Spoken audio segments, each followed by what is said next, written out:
captain did. 4 years ago.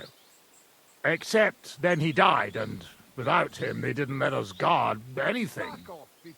Fortunately, we kept the letter, and now we set up from time to time with it to collect money from merchants. Most of them don't know how to read, so when they see the royal seal, they figure it's better to pay and not ask questions. Enough. Pack up your shit and get out of here before I lose my patience. I'll keep this safe conduct, and if I ever hear of you running your fraud elsewhere, I will find you personally. Is that clear? Yes, you'll never hear from us again, I swear.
Quick!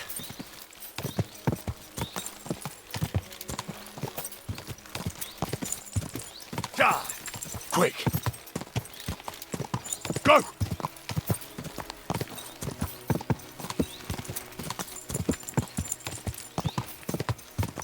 Ow! Go!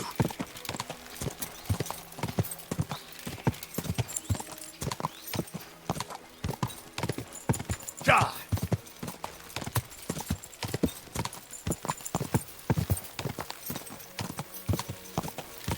Quick!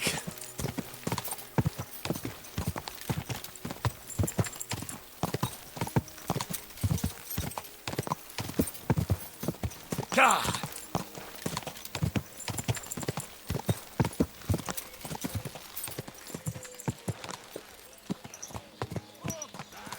Let it go, or there'll be trouble. No one gives a fuck about what you have to say. You think I'm scared of you, fucker? Enough! Damn it! Kiss your ass goodbye. Ka! Ka!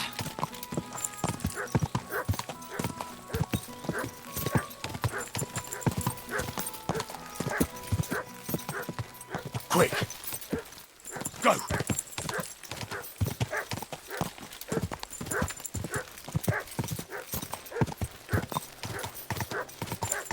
Ow! Whoa!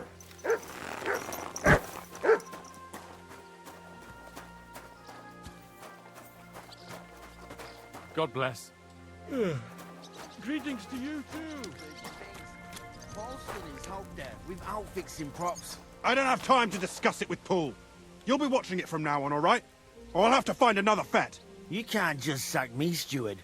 I got this job from Ulrich von Neuhaus. But I can make sure he knows how you run the place. That's the 5th yucca who got scrushed in here. This is some jiggery pokery. Be quiet. And now clear off. Hey! You're a Christian of Pisek?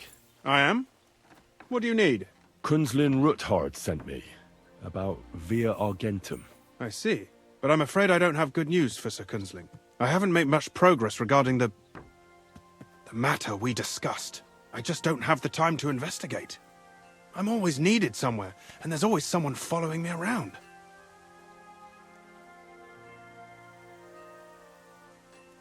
So is Vavak really stealing the silver? For God's sake, not so loud! What's your name? Henry. All right.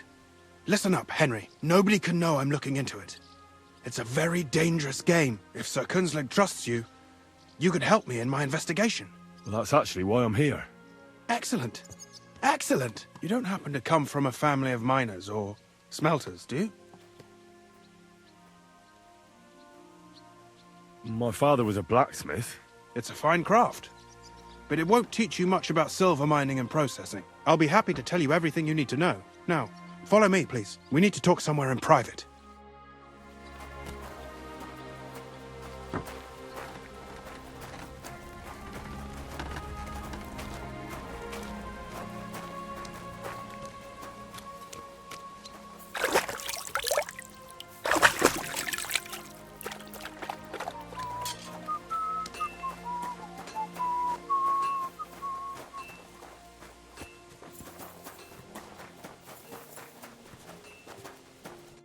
Where should I start looking? Straight to the point. I like that. We know for a fact the silver must be getting lost somewhere on its way to the mint. That means it would be best to discreetly inspect all operations and find out where the problem is. First of all, you should ask miners from every shift how many corves they mine in a day. After that, we'll compare the numbers to the mine record books and see. But the yields aren't the same every day, right? True.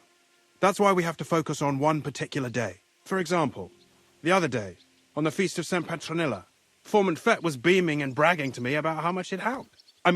Mined out. Won't they be suspicious if I ask those kind of questions? Of course. You'll have to proceed with the utmost caution. Nevertheless, the miners are a strange bunch. They might not be very forthcoming at first, and they have an odd way of speaking. Like calling each other Sonny, however old they are. But you'll hear for yourself. You should pretend to be really interested in them, and maybe they'll open up to you. You could be a scholar writing a treatise on silver mining, or perhaps a nobleman interested in buying a mine. Or just say I'm your distant uncle who's initiating you into the ins and outs of my job. It's up to you.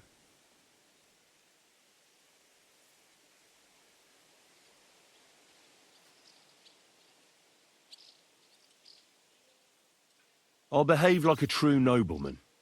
Suit yourself. Just don't change your story so you don't arouse suspicion. But to the point. Each day, 3 shifts work in the shaft. Each has its foreman, or gaffer, as they say. The first shift is led by Frank, the second by Paul, and the third by Samko. You'll have to ask each one of them how many corves they mine. Samko's hewers should be off work now. You'll find the other 2 shifts in the mine. Take this, so the guards will let you in. It's a letter of safe conduct bearing my seal, allowing you free movement within the mine. And what are you going to do? I'll return to the estate to do my job. What else? I reckon they must be wondering where I am by now. Once you find out how many corves the 3 shifts mined on the Feast of St. Petronilla, return to me. We'll compare that number to the entry in the mine book. And don't forget, don't draw attention. By the way, I've had the honour of meeting your brother, Peter. Well, well. Small world. He was a great help to us at Sukdal. Even though we had some disagreements, I respect him for everything he succeeded in doing. If it weren't for him, I'd never have been able to do what I do.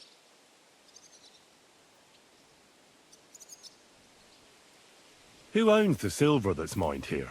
All the silver in the Kingdom of Bohemia belongs to the king, whether it's above ground or still below it. Though I'm sure you understand, the king has a lot on his mind, and he can't be expected to worry about mining, so he leases out the mining rights to his tenants. It's called the Burgergal. There's a lot of money in it. The tenants have to pay the king, and the king also receives a share of the pure silver from the smelting works. That's the royal tithe. What is this path of silver, anyway? It's the whole process, from digging the silver ore out of the ground and processing it, to minting silver coins. Silver is found in ore veins underground. The pitmen mine it and get it to the surface. The chief foreman of a gallery counts the corves, and the assayer estimates the purchase price of the ore for the smelter. The raw ore goes to the smelter, where it's crushed in a stamp mill before it can be purified by roasting. Roasted ore goes to the furnaces, where it's smelted into raw and then pure silver.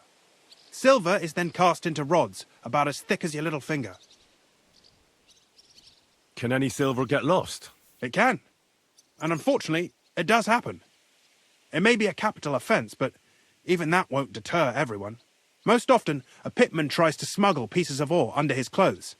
It doesn't end well. Nevertheless, the entire path of the silver, from the ore beneath the ground to minted coins, is closely guarded. Every step is recorded in the books, so if someone is stealing large quantities, they must have it pretty damn well figured out. Who checks the royal share? The royal mint master and his subordinates are responsible for collecting the royal share. That also means me and the shaft foreman. That is why every step of the path of silver is monitored and recorded, starting with how much ore is mined. The smelting works owners don't have to be monitored as closely, since they buy the ore from us. It's in their best interest to get the highest possible yield after deducting the royal share. Who makes money from all this? The thing is, everyone does. Pitmen get paid for mining in the shaft. Mine operators get paid for raw ore. The smelters then smelt everything, sell the pure silver, and deduct the raw tithe. The silver rubs off on the hands of anyone who even touches it. But there's still enough left over for the king. Who owns the mines? The king grants mining rights to his loyal subjects. And these leaseholders can rent out their privileges to other people. All sorts of people operate mines in Kuttenberg. Nobility, rich burghers, even the monastery. In fact, anyone with enough money to pay for new shafts to be dug can share in the proceeds. Who's responsible for the mines? The mines and the mint are supervised directly by the royal mint master, Ulrich Verwark von Neuhaus. As the steward, I'm his direct subordinate. I oversee that everything runs smoothly on his behalf. Then come the chief foreman, then the other foreman, and finally the ordinary pitmen in the shafts. But I don't come in contact with them very often. We follow the path of silver until the moment an ore merchant buys the ore from us and takes it to a smelter. How much do the mines pay to the king? That depends on whether it's a royal mine or a mine in the hands of a mining guild, meaning the leaseholders. I thought all mines were owned by the king. That's right. But it's much more profitable for the king to grant mining rights to rich mine operators. They bear the cost of mining themselves and pay him a share. The king receives 1/3 of the profits from his own mines, but only 1/5 from the leaseholders. That's how he gets what's his from all the mining. What about the other 2/3 of the profits from the king's mines? Those go towards the costs, of course, for operations, wages, and shaft security.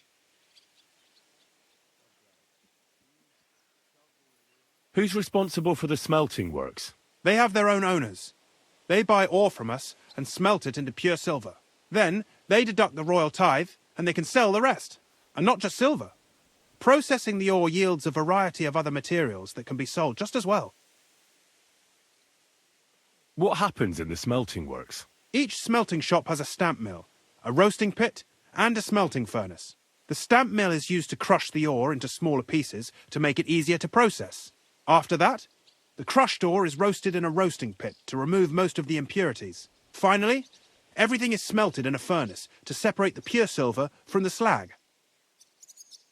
So it's processed similarly to steel for smithing? Yes, but in steelmaking, you don't have to weigh and record every step thrice. How are groschen made from the silver? The royal share from the smelting works goes to the mint in the Italian court. There, the coiners hammer it out into silver sheets for cutting the coin blanks. Then, in the Italian court's preghouse, our minters cut out and punch new groschen. How many mints are there in total? Only the main one is left, the one in the Italian court. There used to be more of them throughout the kingdom, but King Wenceslas II united them all. It was he who contributed the most to the rise of the Prague groschen and the wealth of this region. And of course, his own wealth too.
What do you want, you beggar? Would you repair a few things for me?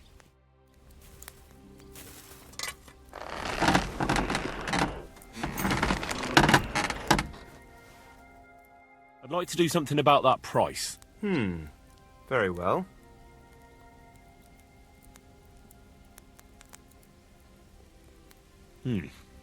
That's a decent price. Excellent. It was a pleasure doing business. What do you need? Hurry up, I don't have all day. This could use some repairs.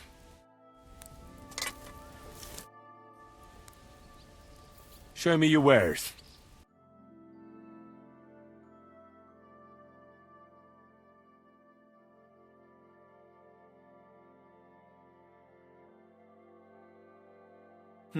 What can you do, sir? What do you want here, you scoundrel? Why'd you barge in here? Show me your wares.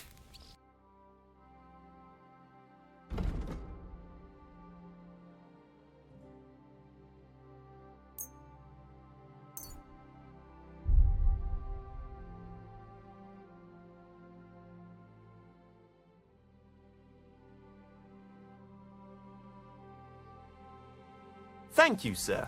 And come again.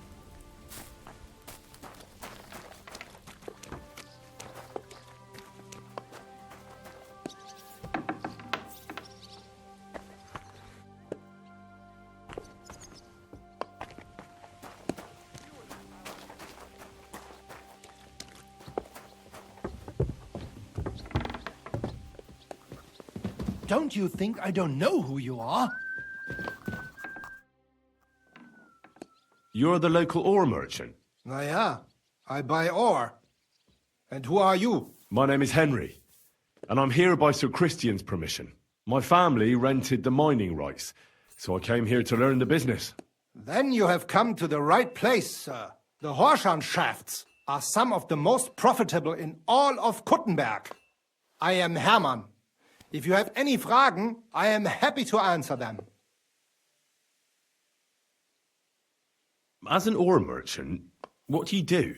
My job is to buy ore from the mines and resell it to the smelting works. Every day I count the amount of the ore mined and test its quality. That is why we are also called assayers. Depending on the quality, I then estimate the price at which I can sell the ore.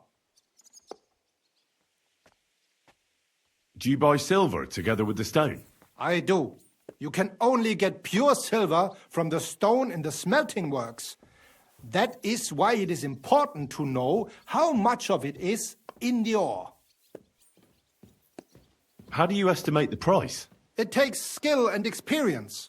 I go through a few corves, get some samples, and bring them down here to assay them. Then I estimate the ratio of silver to the waste and set the price according to the average. And the price is always the same? Nein. The price of the corves is determined by the highest bidder. The smelter that can pay the most gets it. The important thing is to keep an eye on costs, so we do not end up paying more for the ore than we get for the pure silver. How many corves do you buy a day? It varies. It depends on the rock that is being hewed. When you hew into hard rock, the yield is smaller than from soft rock, which crumbles with little effort, but there's little silver in it. How many corves did you buy lately? For example, on the Feast of St. Petronilla? Sancta Petronilla